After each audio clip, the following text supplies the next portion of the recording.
تازه خبر: عبدالسلام ضعیف طالبانو ته مهم پیغام ورکړ. عبدالسلام ضعیف د افغانستان او پاکستان ترمنځ د قرارداد په اړه تازه څه ویلي دي، جزئیات یې په ویډیو کې وګورئ او چینل سبسکرایب کړئ. لیدونکو السلام علیکم. اونۍ وړاندې د افغانستان د نوي حکومت یو هیات ازبکستان ته سفر وکړ. په دې سفر کې په ځانګړي ډول په اقتصادي مسایلو خبرې وشوې او په اقتصادي مسایلو کې بیا اصلي بحث د ریل پټلۍ په هکله و. د ریل پټلۍ په هکله مخکې له دې چې د نوي حکومت مسؤلین ازبکستان ته ولاړ شي، د ازبکستان ولسمشر ښاغلي شوکت میرزایوف هم خبرې کړې وې.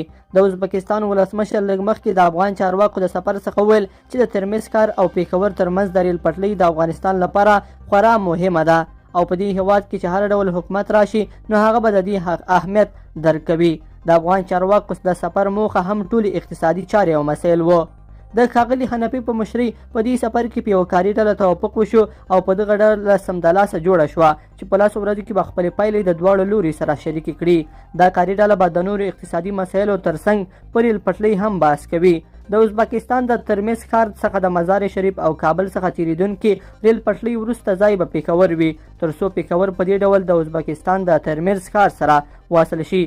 خو پاکستان کې د افغانستان پخوانی سفیر ښاغلي عبدالسلام ضعیف په دې هکله یو ډیر مهم ټکي ته د حکومت د مشرانو پام راوړولو هڅه کړې ده. ښاغلي ضعیف د یوې نیوکې په شکل په حکومت غږ کړی دی چې د قراردادونو پر ترسره کولو کې باید له ډیر دقت څخه کار واخلي. هغه ویلي چې دا قرارداد باید داسې وشي چې ترمز ښار د کراچۍ سره وصل کړي، نه یوازې له پیښور سره، ځکه که له پیښور سره وصل شي افغانستان به صرف د ترانزیت حیثیت ولري. یعنی ښاغلي ضعیف یو ډول ویلي دي چې افغانستان باید د دې لارې سره په مستقیم ډول د پاکستان مهم بندر او مارکیټ ته لاره پیدا کړي، نه یوازې دا چې صرف د ترانزیت په شکل استفاده وشي. لیدونکو په دې هیله چې دا مطلب به مو تر پایه لیدلی وي. کومه ویډیو خوښه شوې ویډیو لایک کړئ او چینل سبسکرایب کړئ. تر بیا ښه وخت.